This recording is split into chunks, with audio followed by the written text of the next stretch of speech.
Il n'y a peut-être pas de jour de notre enfance que nous ayons si pleinement vécu que ceux que nous avons cru laisser sans les vivre, ceux que nous avons passés avec un livre préféré. Tout ce qui, semblait-il, les remplissait pour les autres et que nous écartions comme un obstacle vulgaire à un plaisir divin, le jeu pour lequel un ami venait nous chercher au passage le plus intéressant, l'abeille ou le rayon de soleil gênant qui nous forçait à lever les yeux de la page ou à changer de place, les provisions de goûter qu'on nous avait fait emporter et que nous laissions à côté de nous sur le banc sans y toucher, tandis que, au-dessus de nos têtes, le soleil diminuait de force dans le ciel bleu, le dîner pour lequel il avait fallu rentrer et où nous ne pensions qu'à monter finir tout de suite après le chapitre interrompu. Tout cela, dont la lecture aurait dû nous empêcher de percevoir autre chose que l'importunité, elle engravait au contraire en nous un souvenir tellement doux, tellement plus précieux à notre jugement actuel que ce que nous lisions alors avec tant d'amour, que s'il nous arrive encore aujourd'hui de feuilleter ces livres d'autrefois, ce n'est plus que comme les seuls calendriers que nous ayons gardés des jours enfuis, et avec l'espoir de voir refléter sur leurs pages les demeures et les étangs qui n'existent plus.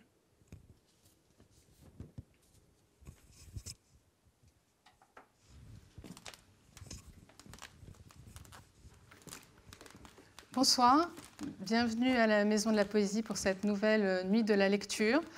Je suis ravie de vous retrouver, parce que cette nuit de la lecture, c'est vraiment un moment magnifique qui nous permet de vous retrouver avec notre projet Reading Wild. Reading Wild, c'est un site internet, une communauté, avec Francesca Mantovani. Toute l'année, nous allons à la rencontre des artistes, écrivains, comédiens, musiciens, et nous les interrogeons sur leurs livres préférés, sur leur rapport à la lecture. Ces rencontres font l'objet d'une très belle exposition, Lecture Mon Amour, que vous avez peut-être pu apercevoir avant d'entrer dans cette salle. Exposition avec tous les portraits réalisés par Francesca, qui est donc photographe, et qui à chaque fois photographie chaque artiste avec son livre préféré. Alors ce soir, pour la nuit de la lecture, Olivier Chaudenson, directeur de la Maison de la Poésie, nous a proposé de transposer cette expérience sur la scène.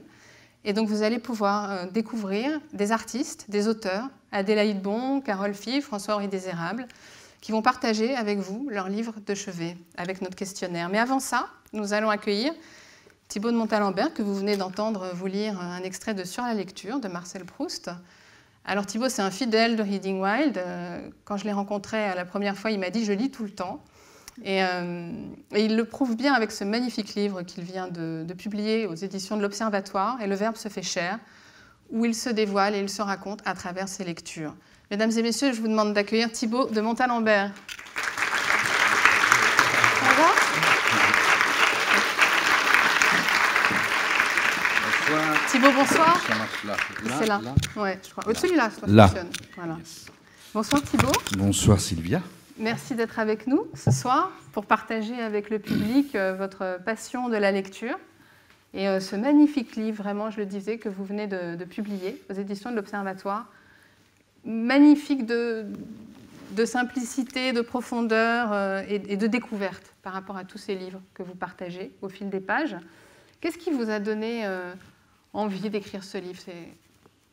D'abord, c'est une rencontre avec Muriel Beyer, qui est la patronne des éditions de l'Observatoire, que j'avais rencontrée à Nancy, au Salon du Livre de Nancy, où je faisais une lecture de Vernon Subutex de Virginie Despentes dans l'opéra de Nancy. Et on a dîné ensemble. Et puis, elle m'a dit, il faudrait que je vous voie à Paris. J'ai peut-être un truc à vous proposer.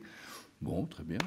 Donc, j'y suis allé. Et puis, elle m'a dit, est-ce que ça vous intéresserait d'écrire un livre? Alors ça, je suis un peu tombé des nues parce qu'il y a un écrivain dans ma famille qui est mon frère, qui est Hugues. Et chacun était dans son précaré. Lui, c'était l'écriture, moi, c'était la scène, voilà. Et puis, j'ai réfléchi, et comme ça m'a fait très peur, je me suis dit, si ça me fait peur, c'est que c'est intéressant, il faut aller voir. Parce que je pense que quand on a peur de quelque chose, c'est là où on va apprendre, en fait. Et d'abord, parce qu'on apprend une chose, c'est que ce dont on a peur n'existe les trois quarts du temps pas du tout, autre part que dans sa propre tête. et on découvre des territoires finalement qu'on n'osait pas aller voir. Donc je me suis dit ça, et puis je me suis dit aussi que c'était un moment dans ma vie qui était intéressant, où il était intéressant peut-être de faire cet exercice pour faire un peu le point, pour parler à mon fils d'abord, mais à travers mon fils à plein d'autres gens. Et vraiment, je pensais à des gens de son âge un peu, c'est-à-dire, effectivement, c'est vrai, il a 23 ans, et c'était un peu une manière de raconter, de me raconter, mais c'est surtout, plutôt que de me raconter, c'était de raconter une espèce de trajectoire de vie qui a commencé sans Internet, sans la télévision et avec les livres. Donc, qui a créé, qui m'a créé un autre imaginaire que le sien. Je ne dis pas qu'il est mieux, moins bien, etc. C'est autre chose. C'est un autre espace-temps d'imagination que celui de l'image. Donc, voilà. Alors Thibaut, ce soir, on va découvrir un petit peu votre bibliothèque idéale. Et pour nous accompagner, Alexandre Geffen, il était là l'année dernière, c'est un fidèle lui aussi, directeur de recherche au CNRS, auteur, critique. Alexandre Geffen, bonsoir. Je vois que vous êtes déjà parti. On va vous rejoindre tout de suite à la table. Et vous allez nous accompagner toute la soirée à la lumière de vos connaissances, au fil des découvertes et de ce que vont nous délivrer et nous livrer nos invités.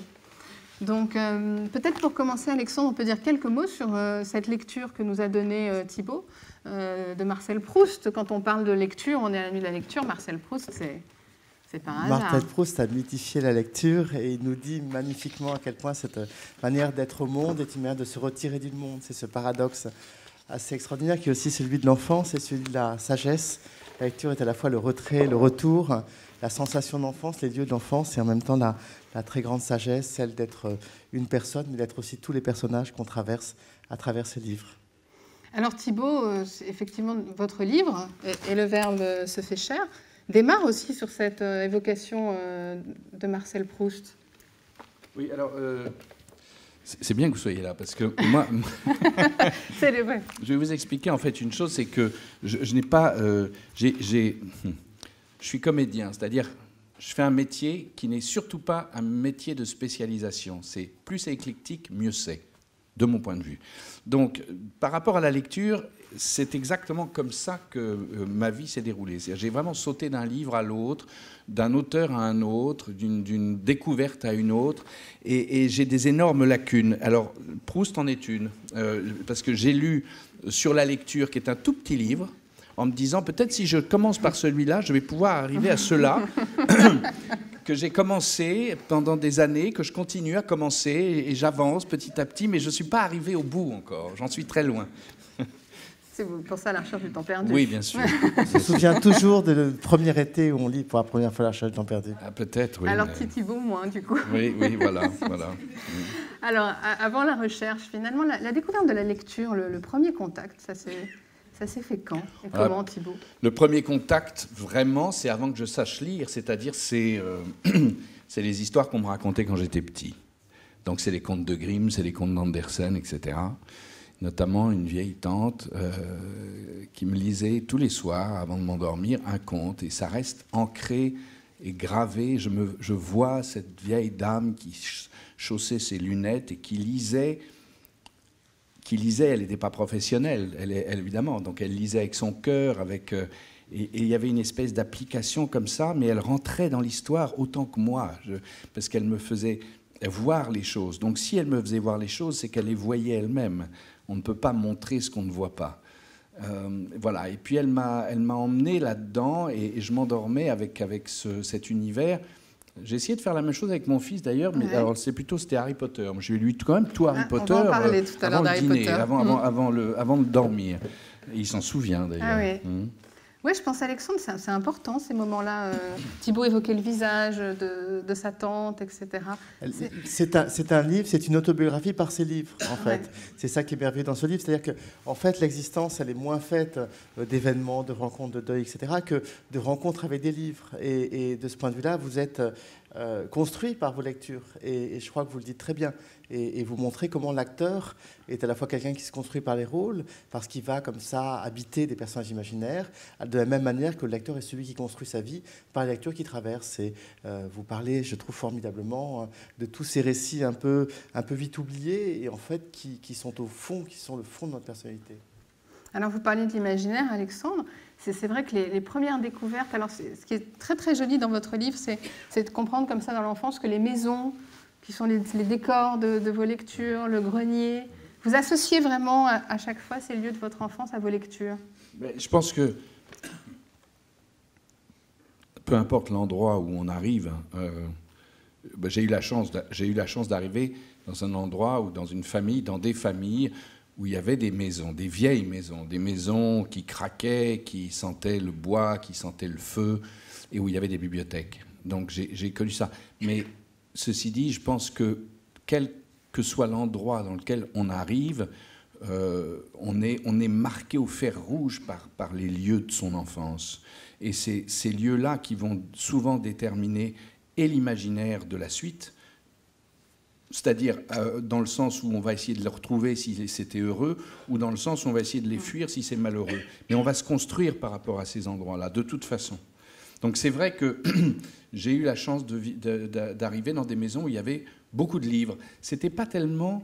moi, je suis le dernier d'une fratrie de 7. Je suis vraiment je suis mayennais. Ce qu'on dit dans mon pays, j'étais un raviso, non? C'est-à-dire un coup sur le tard, comme ça.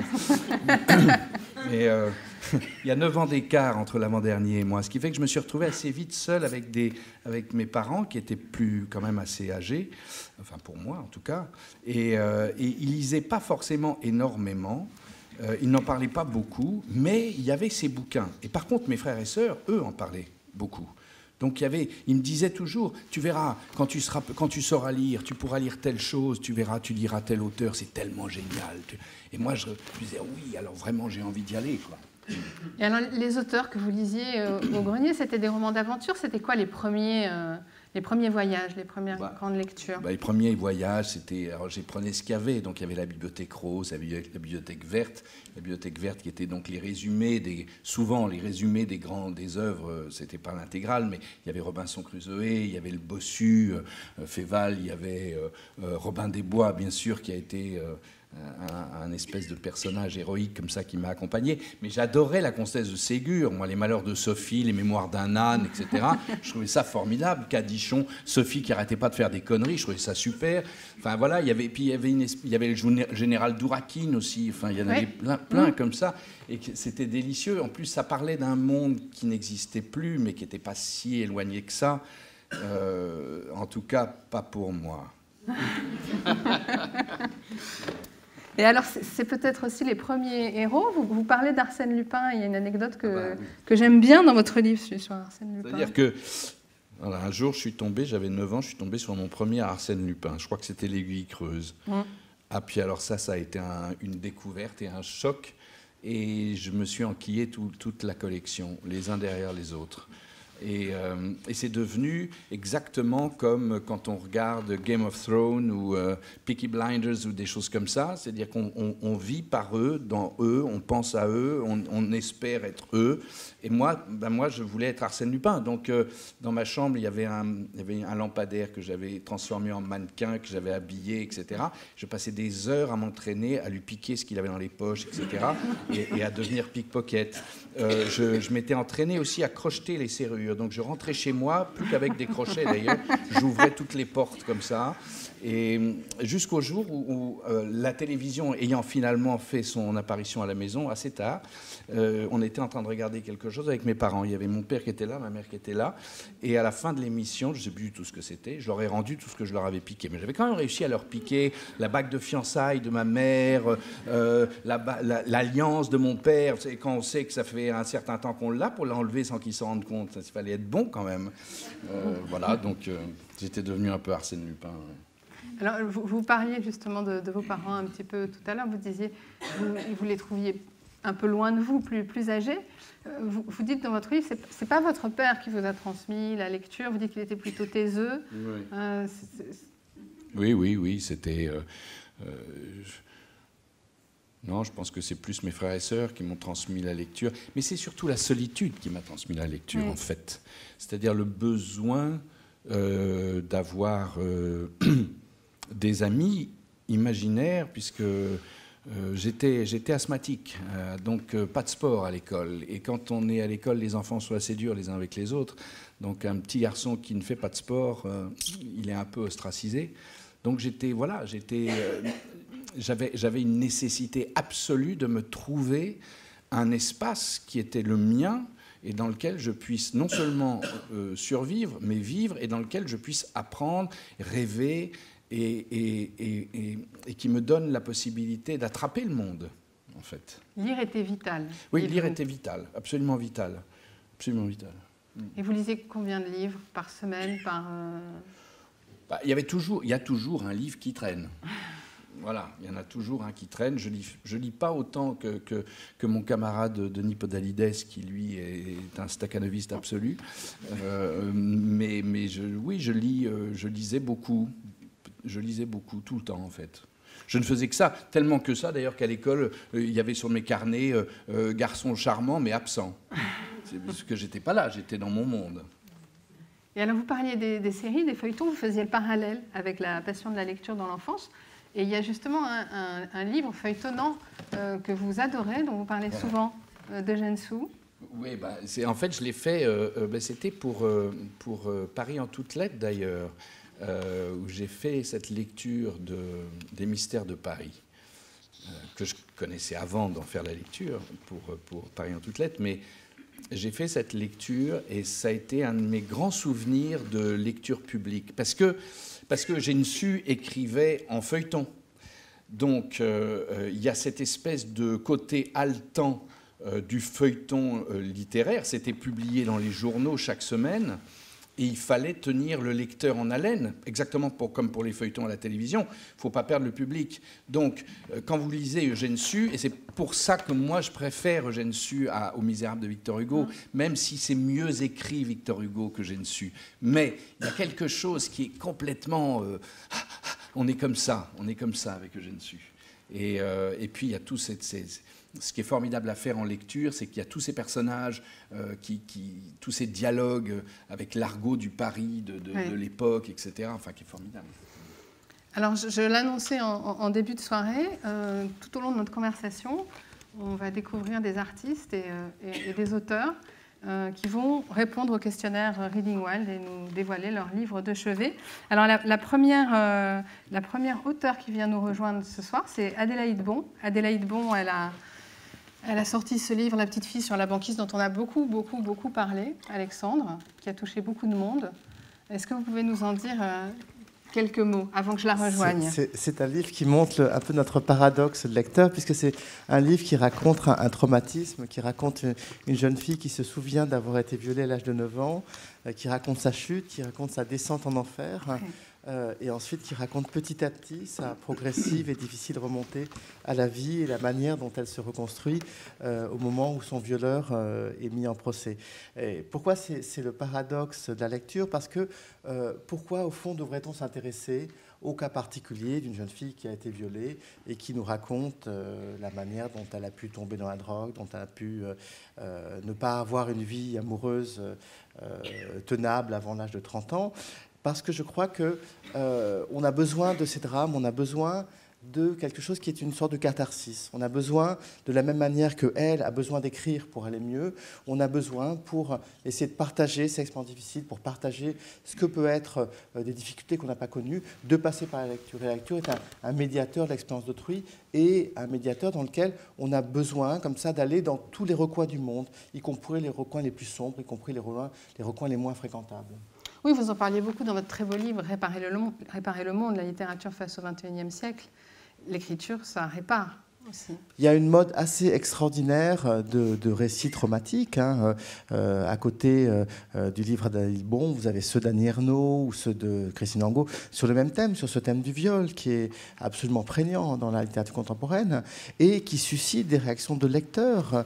Les écrivains qui vont raconter ce type d'expérience reçoivent ensuite des dizaines de mails, des dizaines de lettres, parce que les lecteurs ont reconnu quelque chose d'eux, ont reconnu une part de quelque chose qu'ils avaient avaient enterrés, qu'ils avaient mis sous cloche, et ça les libère et ça leur fait du bien. Donc la littérature est absolument rédemptrice, elle est absolument réparatrice, non seulement pour celui qui écrit, mais aussi pour celui qui dit. Alors justement, je vais rejoindre Adélaïde, et c'est Adélaïde Bon, la lectrice qu'on reçoit ce soir. Adélaïde, mesdames et messieurs. Bonsoir. Adélaïde, bienvenue. Merci, bonsoir. Je suis ravie de vous accueillir ici pour la Nuit de la Lecture à la Maison de la Poésie. Et j'ai hâte de découvrir les réponses que vous allez donner à notre questionnaire. Suspense. Alors Adélaïde, déjà la première question, c'est quelle lectrice êtes-vous ? Une lectrice irrégulière. J'ai des moments de frénésie de lecture, des moments d'accalmie, mais je dois lire entre 1 et 5 livres par semaine. Quand même. C'est l'accalmie C'est-à-dire, après, je suis devenue mère, donc là, l'accalmie a été longue. Maintenant, il a 5 ans et demi, ça va mieux, j'ai pu m'y remettre un peu. Mais en tout cas, pas moins de 1, oui. Et parfois plus. Parfois 6, parfois plus. Ouais. C'est génial. Alors, pour vous, lire, c'est tomber, c'est s'effondrer quelque part qu'on ne connaît pas, où plus rien ne nous appartient que des mots en commun avec celui ou celle qu'on lit.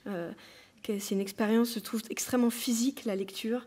Moi, il peut se passer plein de choses autour de moi pendant que je lis. Je n'entends rien, je suis complètement transportée ailleurs, dans un autre lieu, en un autre espace. Et il y a vraiment cette espèce de vertige intérieur. C'est pour ça que j'aime bien cette image de tomber, c'est que c'est un effondrement intérieur dans le monde d'un autre ou d'une autre, pour quelque chose comme ça. Alors je posais la question à Thibault, le premier contact avec les livres, les premiers souvenirs pour vous? Alors j'ai grandi dans une maison où il y avait beaucoup de livres. Ma mère était éditrice jeunesse, donc j'étais entourée de beaucoup de très bons livres, et mes parents sont des très gros lecteurs. Et du coup, j'ai lu la littérature jeunesse anglaise, C.S. Lewis, Tolkien, Burgess, Garfield, tous ces auteurs-là, J.K. Rowling. Et c'est drôle parce que je m'en suis rendu compte en réfléchissant au questionnaire qu'en fait, j'avais lu que des Anglais et quasiment que des mecs. Voilà. Vous vous êtes bien rattrapé après? Oui. Pour la littérature. Le premier livre qui vous a marqué, et pourquoi?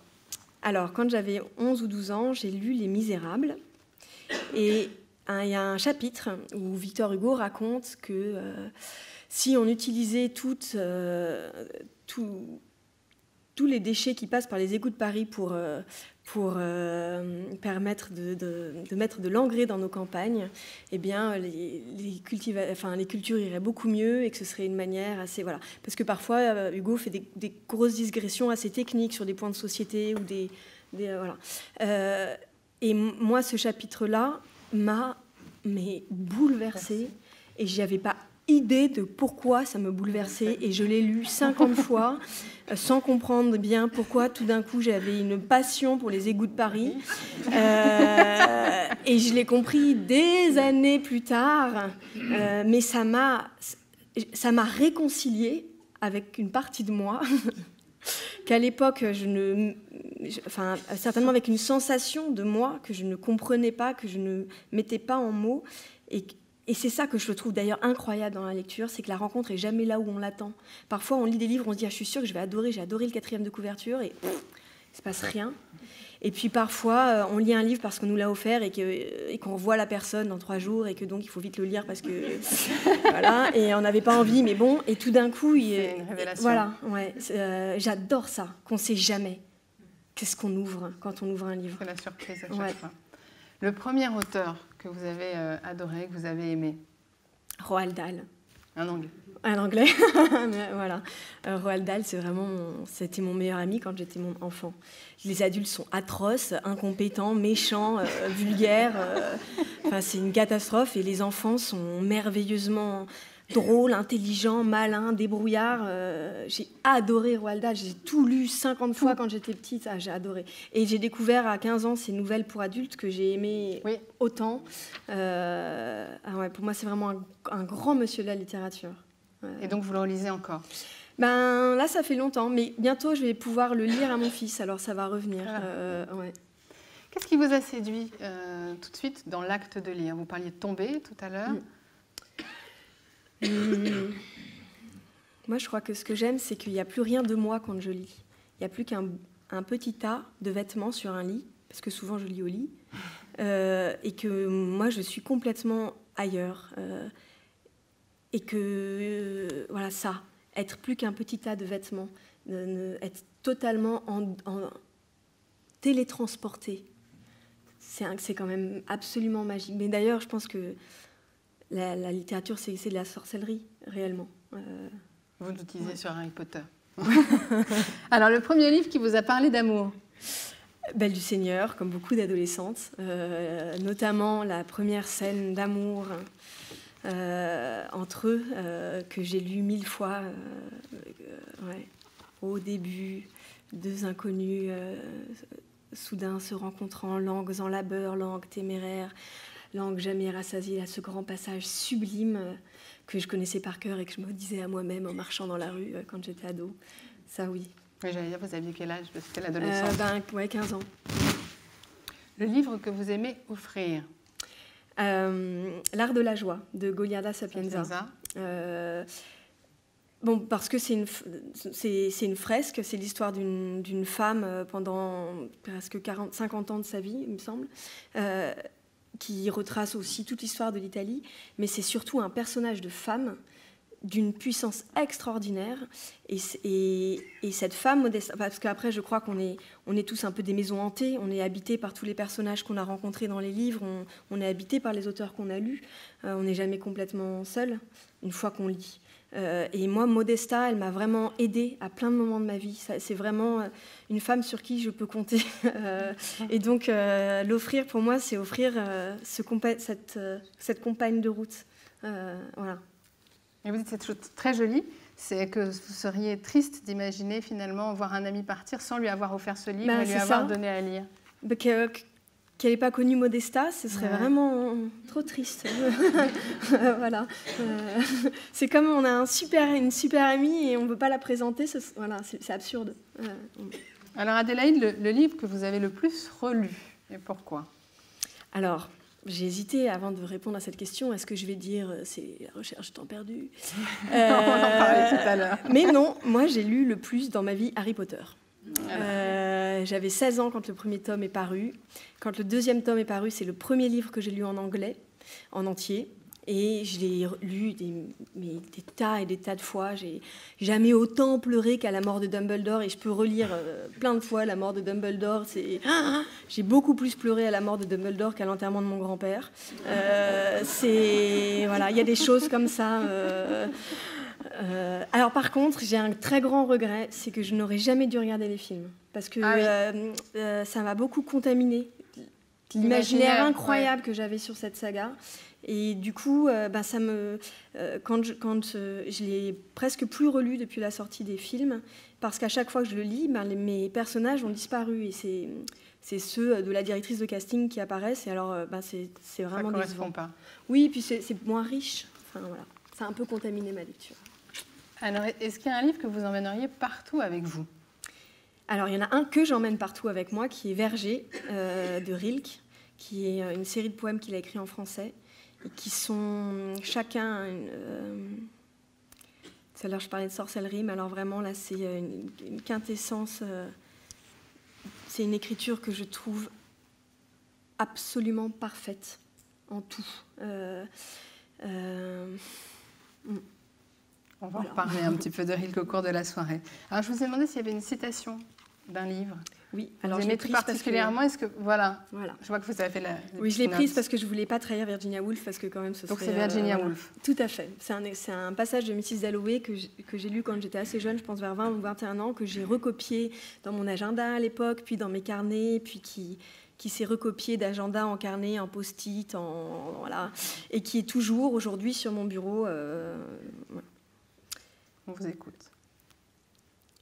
Elle s'énervait, pourtant, de sentir ce monstre, cette brute, remuer en elle, de sentir dans son âme, au profond de cette forêt encombrée de feuilles, des griffes se planter et d'entendre des rameaux craquer.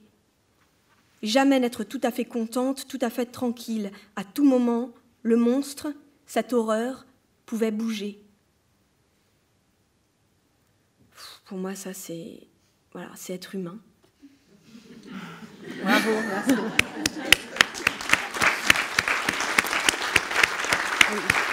Merci Adélaïde. Merci beaucoup. Alors, on n'a pas fini. Oui, non, Le chef-d'œuvre que vous aimeriez relire pour la première fois.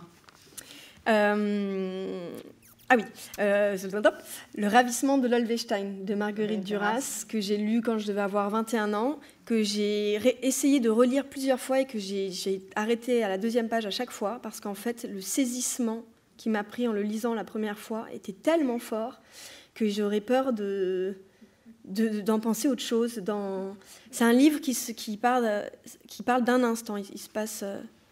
Une femme est au casino avec son amoureux, une autre femme arrive, l'amoureux et la femme se regardent, dansent ensemble et c'est la fin du couple. Et donc c'est tout un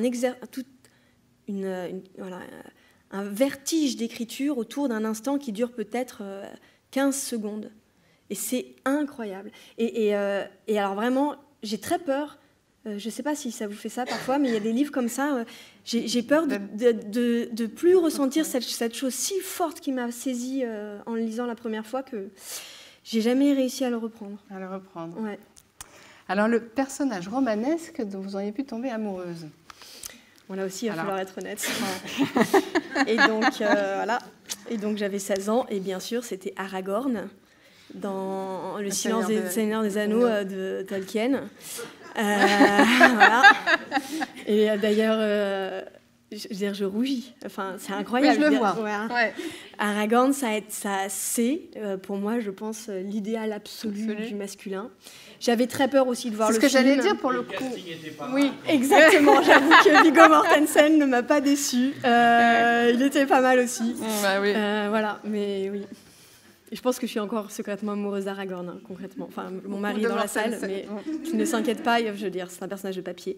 Mais voilà. On salue Eric. Ouais. Alors, votre titre de livre préféré? La femme gelée, d'Annie Ernaux. Annie Ernaux, je l'ai découverte complètement par hasard, alors que, bon, elle est quand même tellement célèbre, mais un jour, dans une librairie, j'ai lu ce titre. Et j'ai trouvé ce titre magnifique, et j'ai acheté le livre pour le titre. Pour le titre.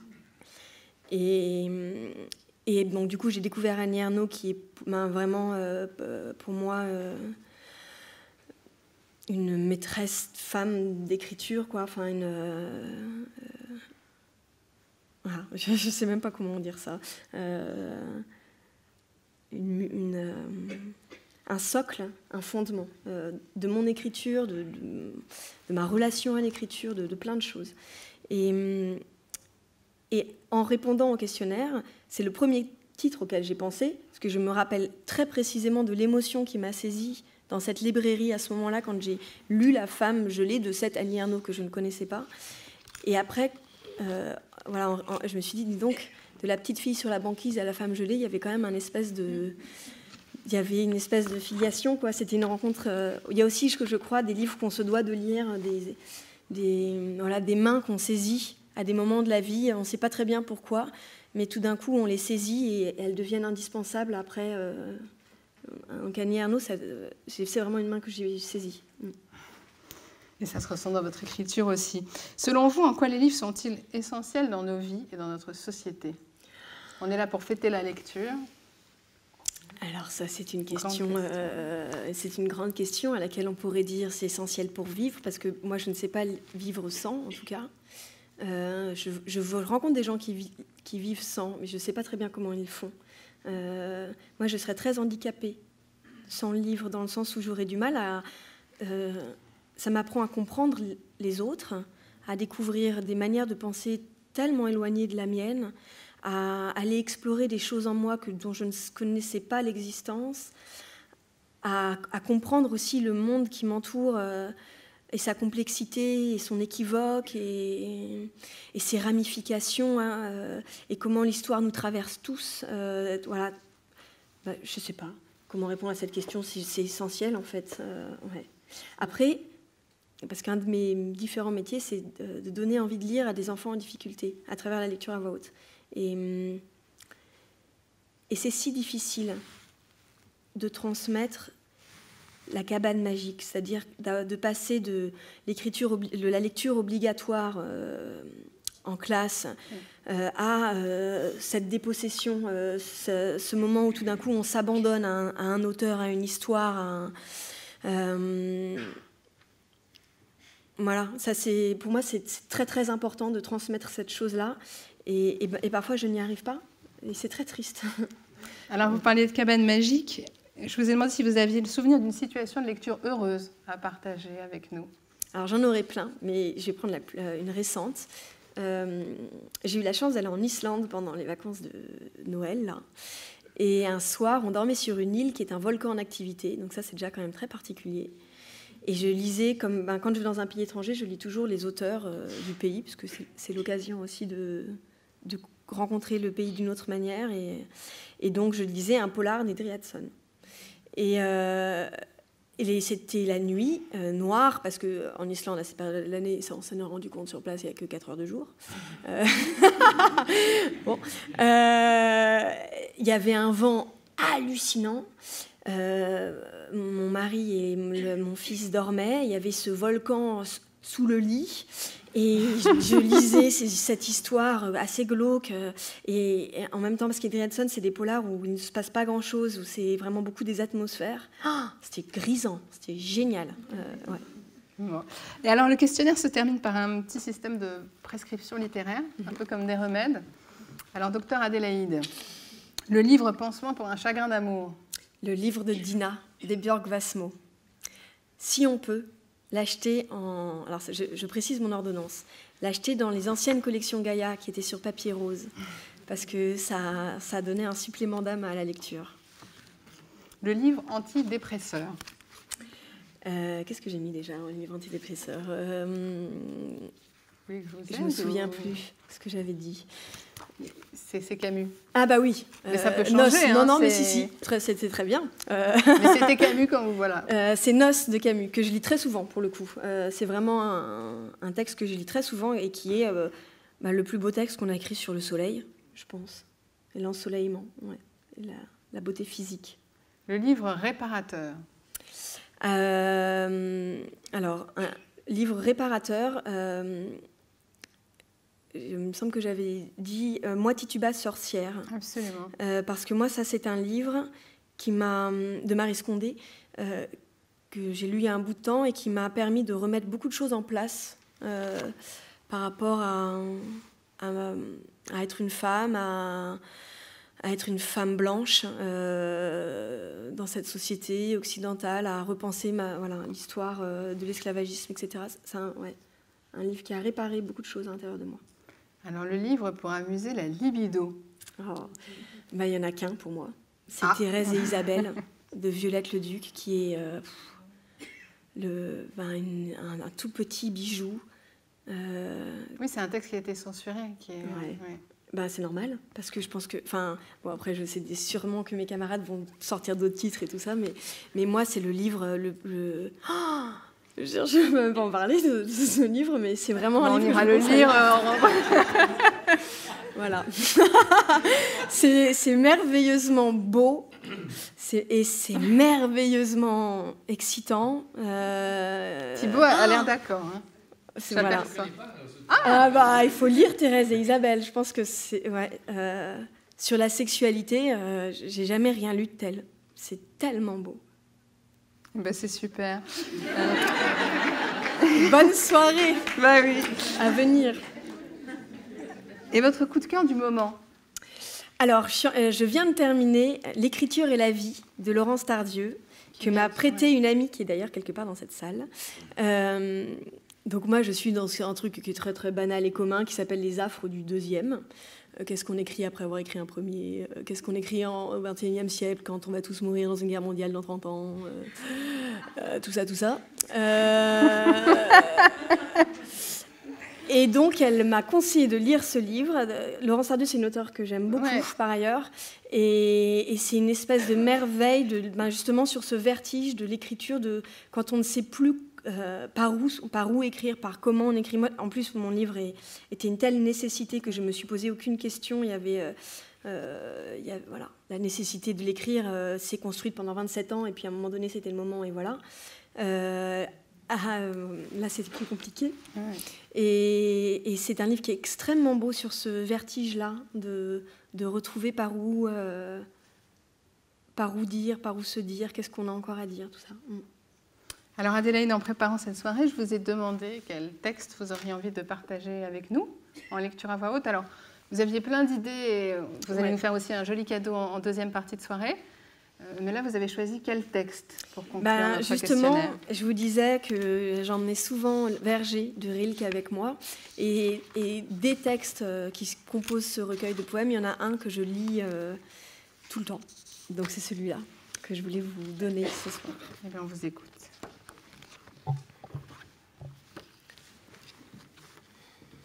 Alors, je mets debout parce qu'en fait, j'aime pas lire assise. Voilà. Je peux rester ou vous voulez? Non, il n'y a pas de problème. Ce soir, quelque chose dans l'air a passé qui fait pencher la tête. On voudrait prier pour les prisonniers dont la vie s'arrête et on pense à la vie arrêtée, à la vie qui ne bouge plus vers la mort et d'où l'avenir est absent, où il faut être inutilement fort et triste, inutilement, où tous les jours piétinent sur place, où toutes les nuits tombent dans l'abîme, et où la conscience de l'enfance intime à ce point s'efface qu'on a le cœur trop vieux pour penser un enfant. Ce n'est pas tant que la vie soit hostile, mais on lui ment, enfermé dans le bloc d'un sort immobile. Merci. Merci beaucoup. Merci. Et on vous retrouve tout à l'heure. Merci beaucoup.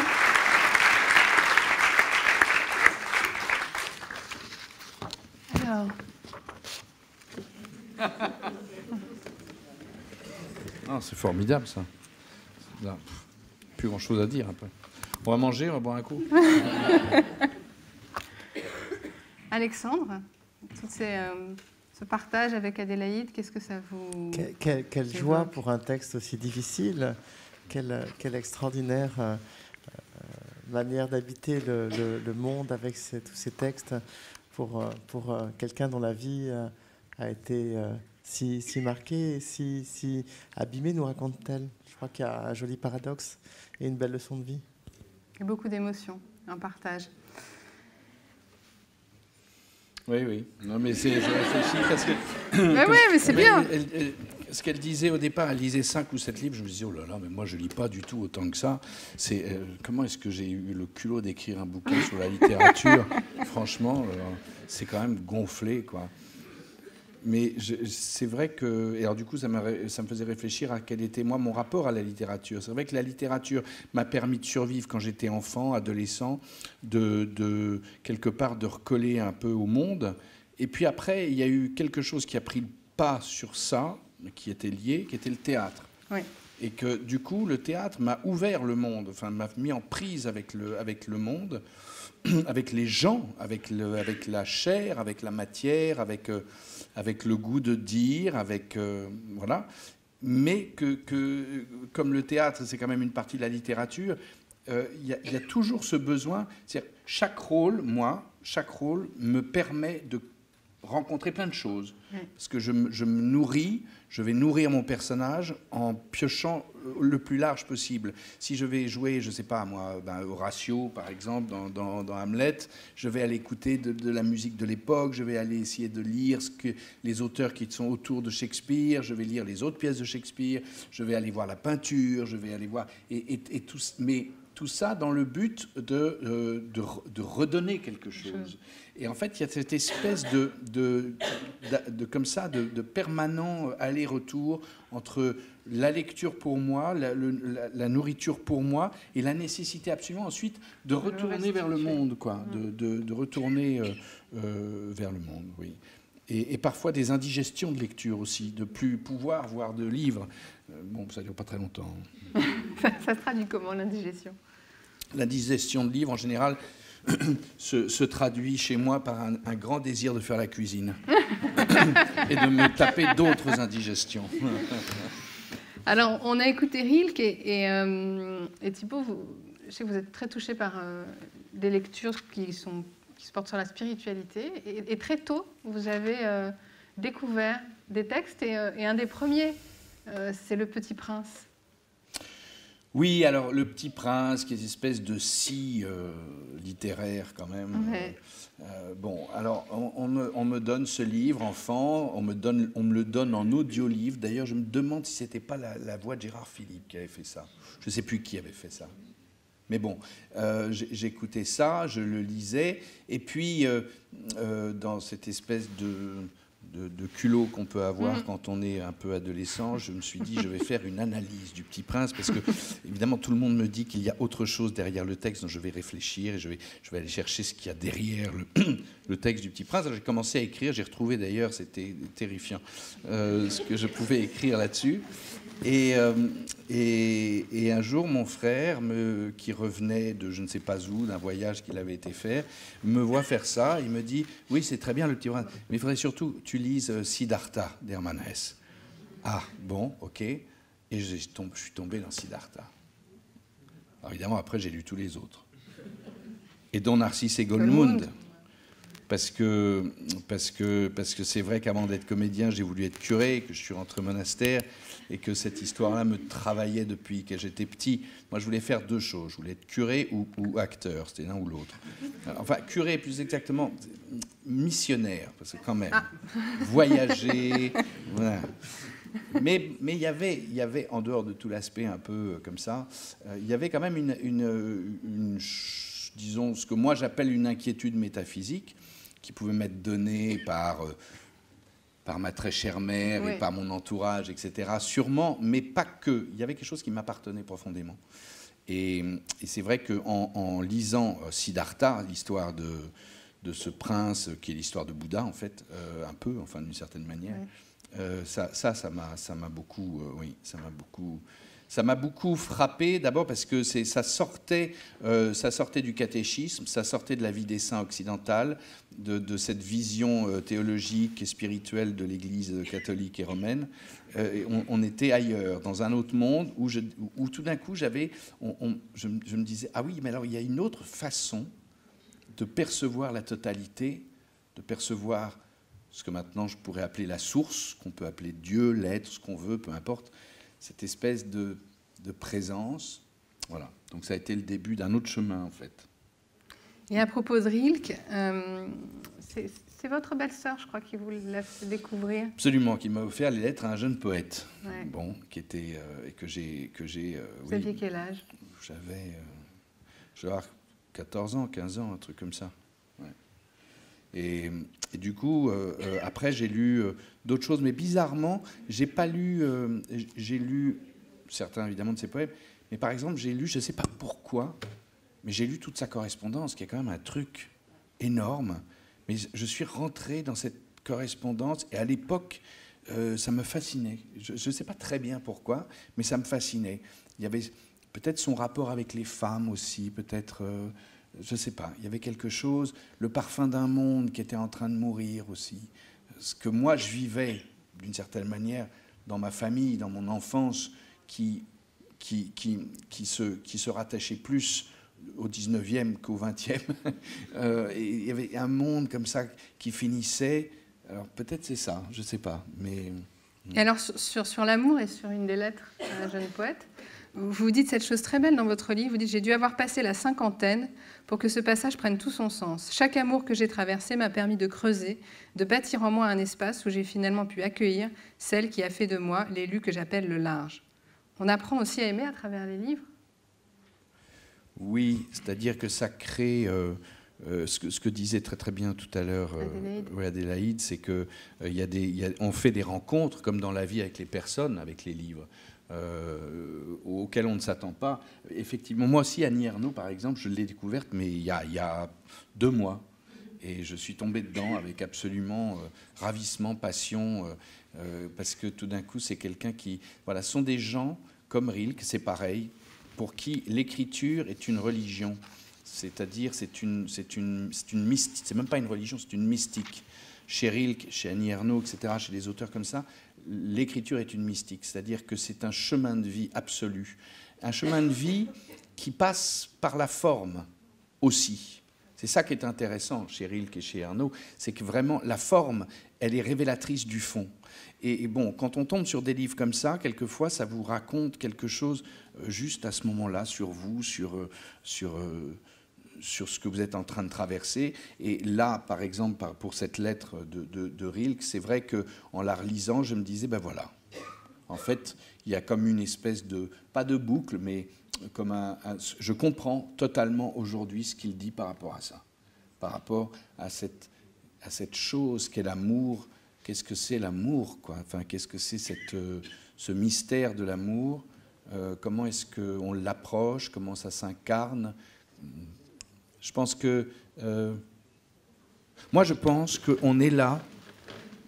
On est là pas par hasard. Bon, indépendamment du fait que est-ce que j'ai la foi? Je ne sais pas si j'ai la foi, mais je ne pense pas que les choses s'arrêtent à la mort. Ça, c'est certain. Je pense qu'il y a autre chose après. Je ne sais pas ce que c'est, mais je pense qu'il y a autre chose après. Je pense que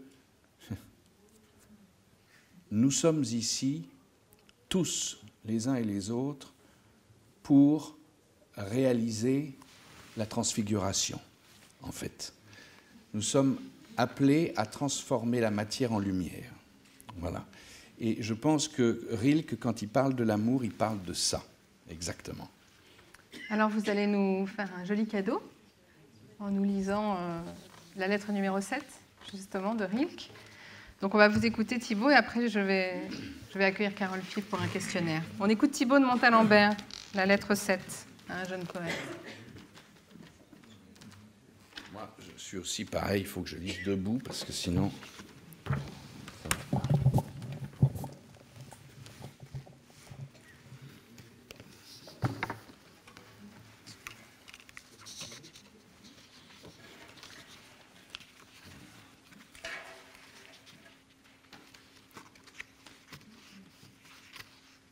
Rome, le 14 mai 1904. Mon cher monsieur Capus, un long temps s'est écoulé depuis votre dernière lettre, ne m'en veuillez pas. Travail, soucis quotidiens, malaise m'ont empêché de vous écrire. Et je tenais à ce que ma réponse vous vînt de jours calmes et bons. L'avant-printemps, avec ses vilaines sautes d'humeur, a été ici fortement ressenti. Aujourd'hui, je me sens un peu mieux et je viens, cher monsieur Capus, vous saluer et vous dire de mon mieux, je le fais de tout cœur, diverses choses à propos de votre dernière lettre.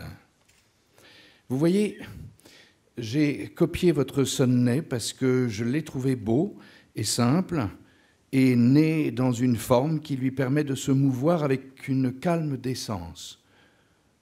De tous les vers que j'ai lus de vous, ce sont les meilleurs.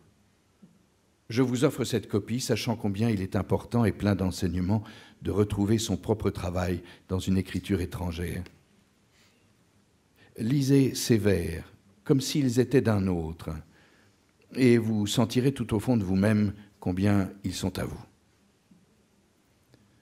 Ce m'a été une joie de relire souvent ce sonnet et votre lettre. Je vous remercie de l'un et de l'autre. Ne vous laissez pas troubler dans votre solitude parce que vous sentez en vous des velléités d'en sortir. Ces tentations doivent même vous aider si vous les utilisez dans le calme et la réflexion comme un instrument pour étendre votre solitude à un pays plus riche encore et plus vaste. Les hommes ont pour toute chose des solutions faciles, conventionnelles, les plus faciles des solutions faciles. Il est pourtant clair que nous devons nous tenir au difficile. Tout ce qui vit s'y tient. Chaque être se développe et se défend selon son mode et tire de lui-même cette forme unique qui est son propre, à tout prix et contre tout obstacle. Nous savons peu de choses, mais qu'il faille nous tenir au difficile, c'est là une certitude qui ne doit pas nous quitter. Il est bon d'être seul parce que la solitude est difficile. Qu'une chose soit difficile doit nous être une raison de plus de nous y tenir. Il est bon aussi d'aimer, car l'amour est difficile. L'amour d'un être humain pour un autre, c'est peut-être l'épreuve la plus difficile pour chacun de nous. C'est le plus haut témoignage de nous-mêmes, l'œuvre suprême dont toutes les autres ne sont que les préparations. C'est pour cela que les êtres jeunes, neufs en toutes choses, ne savent pas encore aimer. Ils doivent apprendre. De toutes les forces de leur être, concentrées dans leur cœur qui bat anxieux et solitaire, ils apprennent à aimer. Tout apprentissage est un temps de clôture. Ainsi, pour celui qui aime, l'amour n'est longtemps et jusqu'au large de la vie que solitude, solitude toujours plus intense et plus profonde. L'amour, ce n'est pas dès l'abord se donner, s'unir à un autre, que serait l'union de deux êtres encore imprécis, inachevés, dépendants. L'amour, c'est l'occasion unique de mûrir, de prendre forme, de devenir soi-même un monde pour l'amour de l'être aimé. C'est une haute exigence, une ambition sans limite qui fait de celui qui aime un élu qu'appelle le large. Dans l'amour, quand il se présente, ce n'est que l'obligation de travailler à eux-mêmes que les êtres jeunes devraient voir. Se perdre dans un autre, se donner à un autre, toutes les façons de s'unir ne sont pas encore pour eux. Il leur faut d'abord thésauriser longtemps, accumuler beaucoup. Le don de soi-même est un achèvement. L'homme en est peut-être encore incapable. Là est l'erreur si fréquente et si grave des jeunes. Ils se précipitent l'un vers l'autre quand l'amour fond sur eux, car il est dans leur nature de ne pas savoir attendre. Ils se déversent alors que leur âme n'est qu'ébauche, trouble et désordre. Mais quoi ? Que peut faire la vie de cet enchevêtrement de matériaux gâchés qu'ils appellent leur union et qu'ils voudraient même appeler leur bonheur ? Et quel lendemain ? Chacun se perd lui-même pour l'amour de l'autre, et perd l'autre aussi, et tous ceux qui auraient pu venir encore. Et chacun perd le sens du large et les moyens de le gagner. Chacun échange les va-et-vient des choses du silence, plein de promesses, contre un désarroi stérile d'où ne peuvent sortir que dégoût, pauvreté, désillusion. Il ne lui reste plus qu'à trouver un refuge dans une de ces multiples conventions qui s'élèvent partout, comme des abris le long d'un chemin périlleux. Nulle région humaine n'est aussi riche de conventions que celle-là. Canaux, bouées, ceintures de sauvetage, la société offre là tous les moyens d'échapper. Enclin à ne voir dans l'amour qu'un plaisir, les hommes l'ont rendu d'accès facile, bon marché, sans risque, comme un plaisir de foire. Combien d'êtres jeunes ne savent pas aimer? Combien se bornent à se livrer comme on le fait couramment? Bien sûr, la moyenne en restera toujours là. Et qui ploient sous leurs erreurs. Ils cherchent par leurs propres moyens à rendre vivable et fécond l'état dans lequel ils sont tombés. Leur nature leur dit bien que les choses de l'amour, moins encore que d'autres, importantes aussi, ne peuvent être résolues suivant tel ou tel principe, valant dans tous les cas. Ils sentent bien que c'est là une question qui se pose d'être à être et qu'il y faut pour chaque cas une réponse unique, étroitement personnelle. Mais comment, s'ils se sont déjà confondus dans la précipitation de leur étreinte, s'ils ont perdu leur propre, trouveraient-ils en eux-mêmes un chemin pour échapper à cet abîme ou à sombrer leur solitude? Ils agissent à l'aveugle l'un et l'autre. Ils usent leur meilleur vouloir à ce pour tomber dans des conventions moins voyantes, certes, mais tout autant mortelles. C'est qu'il n'est à leur portée que des conventions. Tout ce qui vient de ces unions troubles, qui doivent leur confusion à la hâte, ne peut être que convention. Les rapports qui naissent de telles erreurs portent un compromis en eux-mêmes, même s'il est en dehors des usages, en langage courant immoral. La rupture même serait un geste conventionnel, impersonnel, fortuit, débile et inefficace. Pas plus que dans la mort qui est difficile, dans l'amour lui aussi difficile, celui qui va gravement n'aura l'aide d'aucune lumière, d'aucune réponse déjà faite, d'aucun chemin tracé d'avance. Pas plus pour l'un que pour l'autre de ces devoirs que nous portons cachés en nous-mêmes et que nous transmettons à ceux qui nous suivent sans les avoir éclaircis, on ne peut donner de règle générale. Dans la mesure où nous sommes seuls, l'amour et la mort se rapprochent. Les exigences de cette redoutable entreprise qu'est l'amour traversant notre vie ne sont pas à la mesure de cette vie. Et nous ne sommes pas de taille à y répondre dès nos premiers pas. Mais si, à force de constance, nous acceptons de subir l'amour comme un dur apprentissage, au lieu de nous perdre aux jeux faciles et frivoles qui permettent aux hommes de se dérober à la gravité de l'existence, alors peut-être un insensible progrès, un certain allègement pourra venir à ceux qui nous suivront, et longtemps encore après nous, et ce serait beaucoup. À peine en arrivons-nous aujourd'hui à considérer sans préjugés les rapports d'un être avec un autre. Nos tentatives pour vivre de tels rapports manquent d'exemples qui les guideraient, et pourtant le passé enferme des ébauches de vie qui ne demandent qu'à aider nos pas hésitants. La jeune fille et la femme, dans leur développement propre, n'imiteront qu'un temps les manies et les modes masculines, n'exerceront qu'un temps des métiers d'hommes. Une fois finies ces périodes incertaines de transition, on verra que les femmes n'ont donné dans ces mascarades souvent ridicules que pour extirper de leur nature les influences déformantes de l'autre sexe. La femme qu'habite une vie plus spontanée, plus féconde, plus confiante et sans doute plus mûre, plus près de l'humain que l'homme. Le mâle prétentieux et impatient, qui ignore la valeur de ce qu'il croit aimer parce qu'il ne tient pas aux profondeurs de la vie comme la femme, par le fruit de ses entrailles. Cette humanité qu'a mûri la femme dans la douleur et dans l'humiliation verra le jour quand la femme aura fait tomber les chaînes de sa condition sociale, et les hommes qui ne sentent pas venir ce jour seront surpris et vaincus. Un jour, des signes certains l'attestent déjà dans les pays nordiques, la jeune fille sera, la femme sera. Et ces mots, jeune fille, femme, ne signifient plus seulement le contraire du mal, mais quelque chose de propre, valant en soi-même. Non point un simple complément, mais une forme complète de la vie. La femme dans sa véritable humanité. Un tel progrès transformera la vie amoureuse aujourd'hui si pleine d'erreurs, et cela malgré l'homme qui d'abord sera devancé. L'amour ne sera plus le commerce d'un homme et d'une femme, mais celui d'une humanité avec une autre. Plus près de l'humain, il sera infiniment délicat et plein d'égards, bon et clair dans toutes les choses qu'il noue ou dénoue. Il sera cet amour que nous préparons en luttant durement, de solitude, se protégeant, se complétant, se limitant et s'inclinant l'une devant l'autre. Ceci encore. Ne croyez pas que l'amour que vous avez connu adolescent soit perdu. N'a-t-il pas fait germer en vous des aspirations riches et fortes, des projets dont vous vivez encore aujourd'hui ?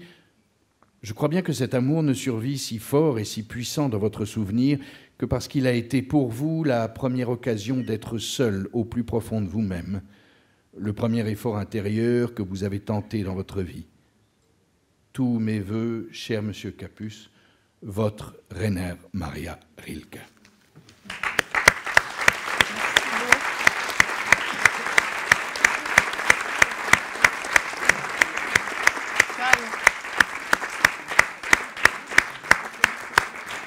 Alors Alexandre, je vais bientôt recevoir ma deuxième invitée pour le questionnaire, Carole Fives, qui a publié ce livre « Tenir jusqu'à l'aube » à l'Arbalète Gallimard. Est-ce qu'on peut en dire quelques mots avant que je la rejoigne ? Le premier livre qu'on avait était un livre qui nous conviait à la lecture, à la gravité de la lecture, autant celui-là est plus léger, plus heureux. Il nous raconte les désarrois sur un mode ironico-comique d'une jeune mère qui ne sait pas combien de temps elle peut laisser décemment son enfant alors qu'elle vient d'être abandonnée par le père de celle-ci. Et elle se confie à des forums dévolus aux femmes seules et mères d'enfants. Et c'est une sorte de jolie chronique sociale dans laquelle le partage que nous faisons en le lisant n'est plus le grand drame métaphysique, n'est plus cette catharsis de voir quelqu'un se déconstruire, se reconstruire, mais c'est beaucoup plus une complicité, une consolation dans des petits mœurs, des petites souffrances de la vie quotidienne. Et je crois que c'est aussi une force de la lecture que de faire monde commun, et monde commun avec humour, monde commun avec tendresse. Et je crois que c'est une grande qualité de ce livre. J'espère qu'elle pourra en lire des passages. Bon. Eh bien, merci Alexandre. Eh bien, je vous demande d'accueillir Carole Five. Si elle est là. Ah, voilà Carole. Bonsoir Carole. Vous pouvez vous asseoir là.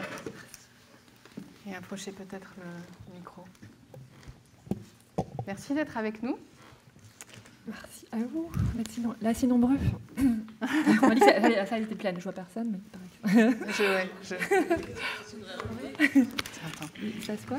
Le pupitre? Ah oui. Ah ben ça n'arrive quand même. Merci. Mais je vous en prie. On est calé. Voilà. Alors Carole, on va partager un petit peu de vos livres préférés et de votre histoire avec la lecture. Alors, quelle lectrice êtes-vous? Je suis une lectrice boulimique, c'est-à-dire que si je n'ai pas de livre sur moi, avec moi ou dans mon sac, je me sens toute nue, comme Marine avec le numéro 5. Moi, c'est les bouquins. Voilà. Il faut un livre. Je dors avec des livres. Bah là, vous en avez un d'ailleurs. On m'a demandé, mais dans tous les cas, j'en ai souvent. Pour vous, lire, c'est quoi? Un moyen de survivre en milieu hostile, je dirais. C'est vraiment la lecture. Oui, c'est une protection contre le monde extérieur. C'est des amis, les livres, c'est beaucoup de choses. Des accompagnants, oui. Votre premier contact, premier souvenir avec les livres? Mon premier contact, c'était la bibliothèque pour tous dans mon quartier. À Lille à l'époque, où il y avait beaucoup de livres qui étaient un petit peu défraîchis, un petit peu abîmés, mais il y avait le choix. Et c'était déjà le choix, pouvoir choisir parmi des rayonnages un livre, alors lequel va le plus vous correspondre. Et c'était un énorme stress de ne pas choisir le bon livre, parce qu'on avait le droit à 1 ou 2 livres par semaine. C'était des angoisses de choix. Voilà, c'était le premier contact avec les bouquins. Et pouvoir en garder un chez soi, c'est aussi énorme, ça, de pouvoir ramener chez soi. Oui, oui, c'est un souvenir que j'ai aussi. Le premier livre qui vous a marqué? Alors, donc c'était un album jeunesse, même s'il n'y en avait pas autant qu'aujourd'hui à l'époque. C'était Les 4 chiens de Madame Grapinette. Je ne sais pas si ça éveille des souvenirs. Vous allez nous en raconter, oui. Alors, c'est vrai qu'aujourd'hui, les éditeurs disent que pour la jeunesse, par exemple, il faut des narrateurs ou des petits héros, héroïnes qui soient des enfants de 4 ans, si ça s'adresse aux enfants de 4 ans et tout.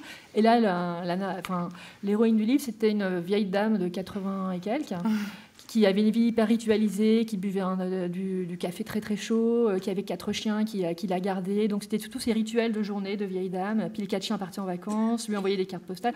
C'est un truc qui n'avait rien pour intéresser un enfant de 4 ans, et pourtant c'est un livre culte pour plein de gens. Donc comme quoi, la littérature jeunesse a des multiples ressources.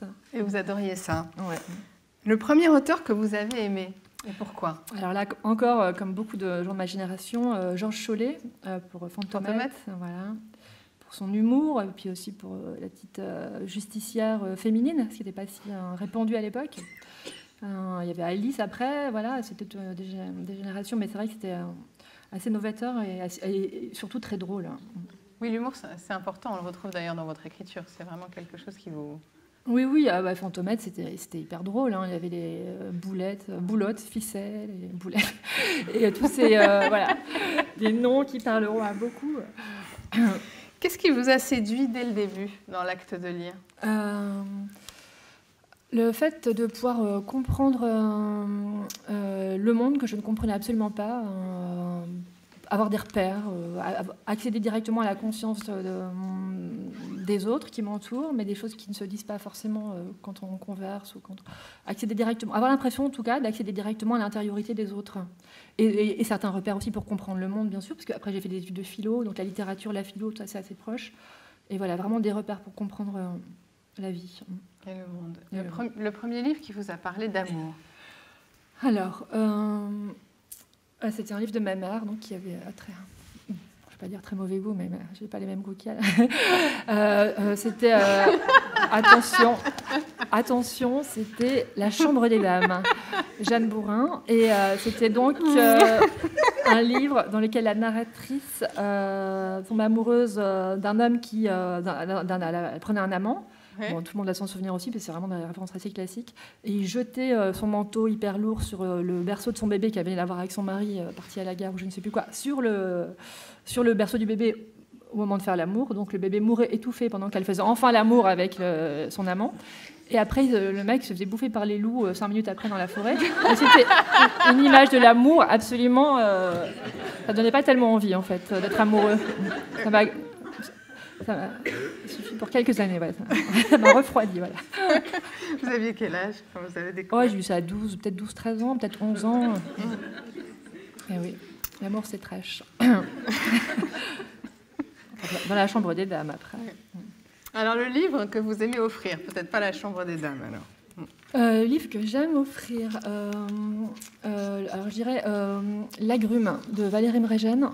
C'est un livre qu'on m'a offert et qui a été aussi important pour moi pour entrer en littérature et qui a été une marque d'amitié. Enfin, j'ai découvert la personne qui me l'a offert. Après, ça m'a permis de mieux la connaître et du coup, je l'offre aussi à des gens. C'est comme une marque d'amitié, ce livre qu'on s'offre souvent entre filles. L'Agrume. Le livre que vous avez le plus relu et pourquoi? Là, je sèche parce que j'ai oublié ce que j'avais préparé, mais ça doit être Fragment d'un discours amoureux de Roland Barthes. Ou alors un Nathalie Sarraute. Oui, c'était ça que j'avais prévu. Roland Barthes, ça sera pour après.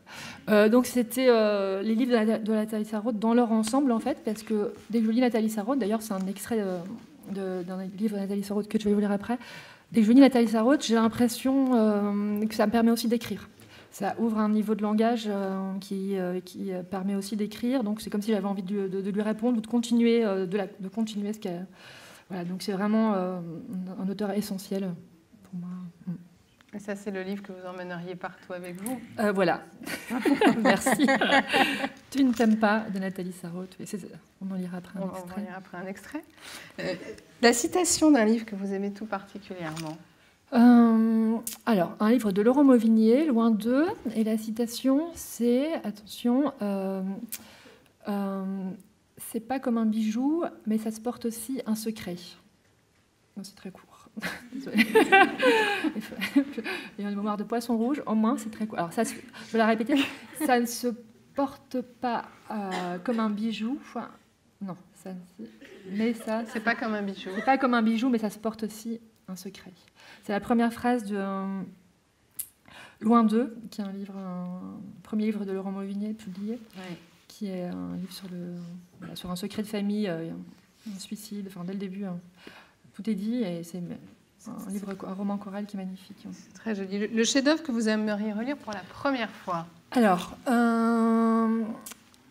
justement, Fragment d'un discours amoureux, c'était là à son tour. Et donc, parce que c'est un livre que j'ai lu justement quand j'étais à la fac, j'avais mes premiers émois. Et c'est un livre qui permet vraiment de se repérer dans les émotions amoureuses, de mettre des mots dans des cafouillis intérieurs. Et c'est un livre que de relire beaucoup d'adolescents. Je trouve que c'est vraiment une espèce de lexique amoureux. Enfin, ça vous a réparé un petit peu de Jeanne Bourrin. Exactement. Merci. Le personnage romanesque dont vous auriez pu ou dont vous êtes tombée amoureuse, et pourquoi? Alors là, j'ai pensé à le journal d'Anaïs Nin et son journal, parce qu'elle s'y montre dans une telle complexité et en fait on a vraiment devant soi un personnage qui se montre dans ses contradictions total, qui se dénude totalement sous vos yeux, et ça donne envie de l'aimer. Enfin, pour moi, c'est la référence pour le personnage. Ouais, bon, c'est une femme, mais c'est juste la personne qu'elle décrit dans son entièreté, qui est tellement magnifique. Que ça vous a touché. Votre titre de livre préféré? Alors, Disent les imbéciles, de Nathalie Sarraute aussi. Parce que c'est un livre qui reprend... il y a beaucoup de livres que j'aime, du coup, de Valérie Mbrejane aussi, et de Nathalie Sarraute, parce que c'est des auteurs qui se font un peu caisse de résonance du réel, c'est-à-dire qu'ils écrivent pas vraiment de la fiction, mais ils partent souvent de ce qu'ils entendent autour d'eux, donc de phrases qu'ils vont relever, qu'ils vont prélever dans le réel. Et Disent les imbéciles, c'est ça, c'est vraiment des phrases qu'on peut lire qui vont être très choquantes pour les autres ou qui vont être blessantes. Et une petite phrase, c'est pique qu'on peut sortir des fois malgré soi ou qu'on peut entendre et qui vont nous blesser pour très longtemps. Donc elle les analyse et elle analyse vraiment tout ce qu'il y a. Elle développe tout ce que c'est, tous les non-dits qu'il peut y avoir dans ce genre de pique. Voilà. Et c'est d'une force incroyable. Votre endroit préféré pour lire? Mon lit. Oui, voilà. Assise ou alors voilà, assise quand même, avec plein d'oreillers. Sinon, on s'endort. Comment classez-vous votre bibliothèque? Je ne la classe pas du tout, c'est un fouillis total. Alors, je dirais plutôt par format, peut-être. Donc, les livres les plus grands, les livres d'art en bas, et puis les poches. Enfin, voilà, c'est plutôt par format, mais ça peut être aussi très chaotique. En tout cas, absolument pas par ordre alphabétique. Non, j'ai du mal avec le rangement, avec le classement. Donc, les bouquins, c'est pareil. Hein. Casse rien. Donc voilà, il y en a un peu partout en fait. Avec quel auteur auriez-vous aimé entretenir une longue correspondance? Est-ce que ce sera Nathalie Sarraute? Eh bien voilà, exactement. Votre secret pour préserver le temps de la lecture, si vous en avez un, dans nos sociétés connectées? Lire le matin au réveil avant même d'allumer son téléphone. Donc vraiment, c'est un temps volé au quotidien, c'est-à-dire lire avant toute chose, quoi. Ça, on ne pourra pas vous le piquer dans la journée. Lire... au réveil, voilà, un quart d'heure. C'est fait. C'est garanti. Ouais. Je vous ai demandé, comme à Adélaïde, si vous aviez le souvenir d'une situation de lecture heureuse.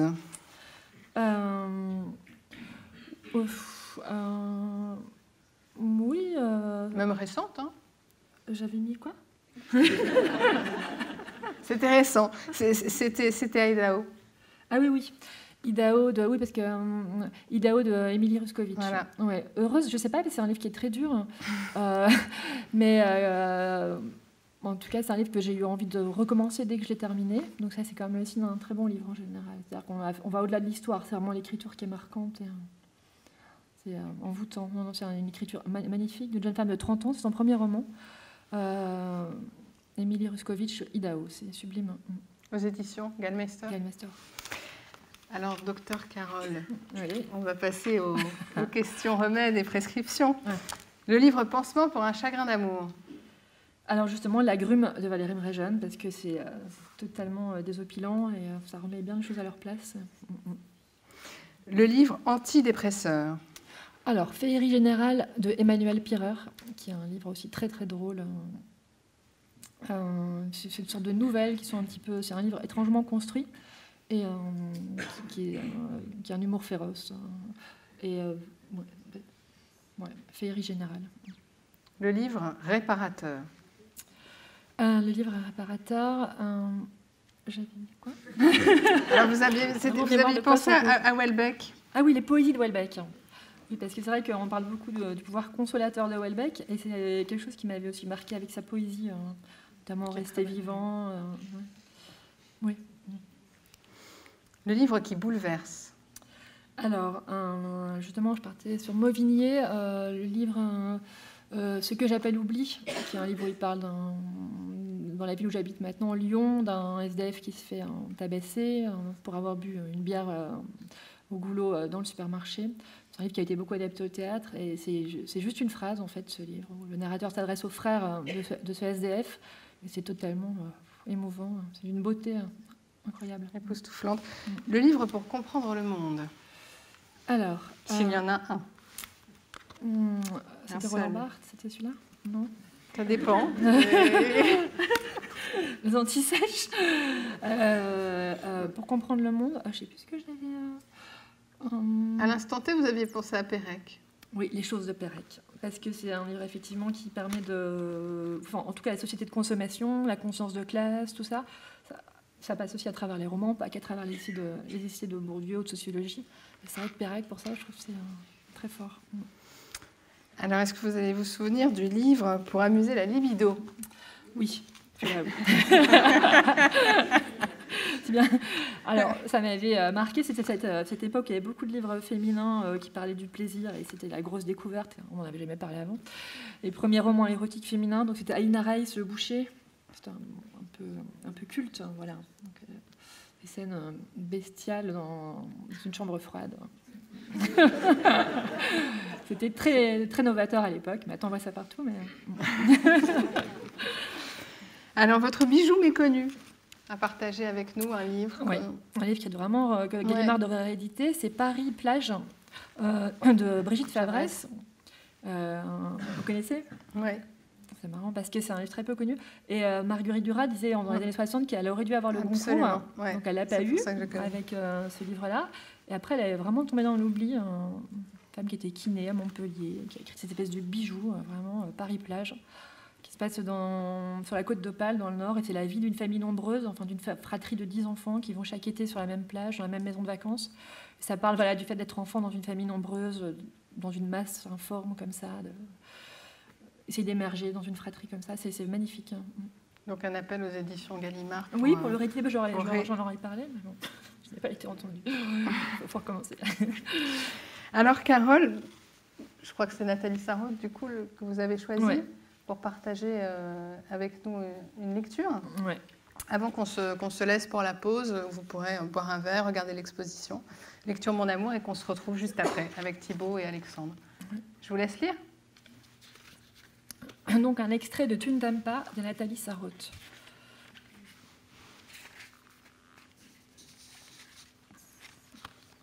Quelque chose apparaît. Oui, qu'est-ce que c'est? Pour le moment, ce n'est qu'une main. L'homme à qui elle appartient, on ne la voit pas. Il reste dans l'ombre.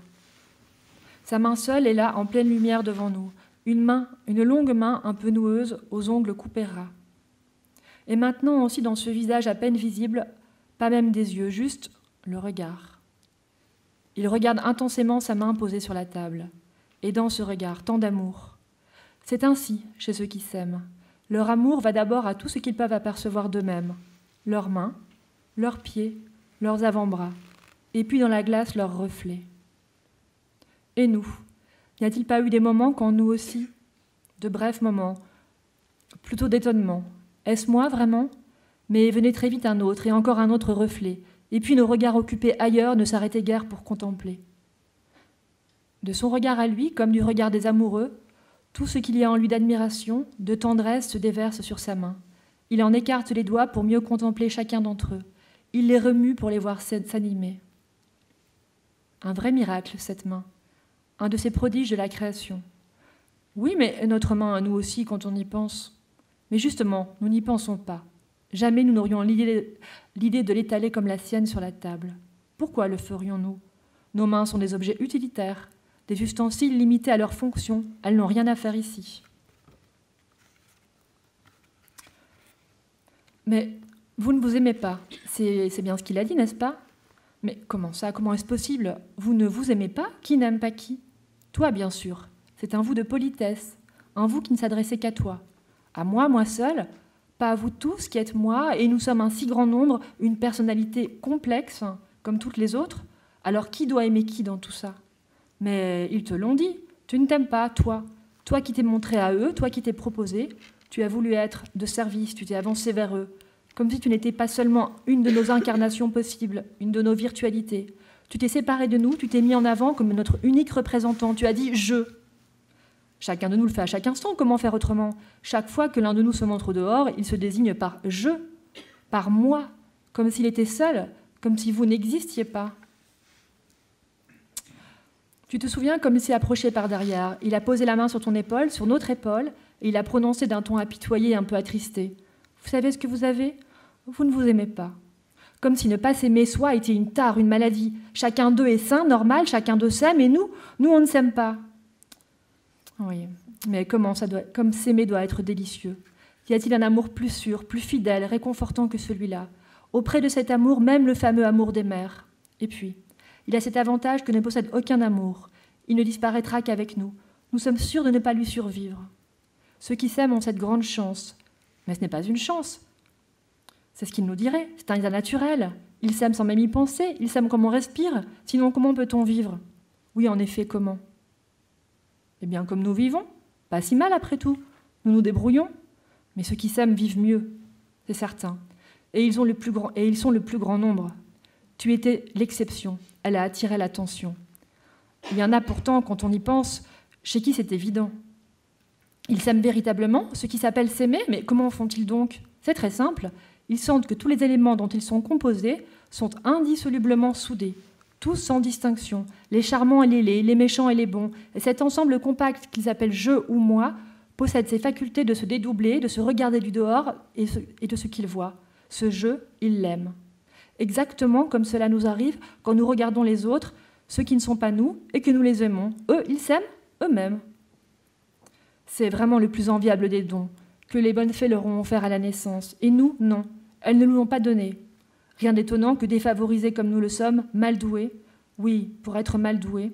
Mais ne croyez-vous pas qu'ils ont été surtout aidés, qu'on a posé sur eux depuis leur enfance des regards d'amour, d'admiration? Ils se voyaient reflétés dans les yeux des autres, et cette image? Non, c'est là justement une de nos déficiences. Ces images de nous-mêmes que les autres nous renvoient, nous n'arrivons pas à nous voir en elles. Oui, toi le démolisseur, tu as toujours envie de les déformer, ces images, de les détruire, de les empêcher de se coller sur nous, d'adhérer partout. Mais le plus souvent, tu n'as même pas besoin d'intervenir. Elles glissent sur nous, elles n'adhèrent pas. Tout ce qui remue en nous les fait bouger. Elles ne peuvent pas se fixer. C'est là toute la question. Comment fait-on pour qu'une image de nous-mêmes colle à nous-mêmes, partout, prenne forme, reste figée assez longtemps? Oui, pour que nous puissions nous contempler. Une belle image. Oh, pas même une belle, une image de nous-mêmes que nous aimerions telle qu'elle est. Merci.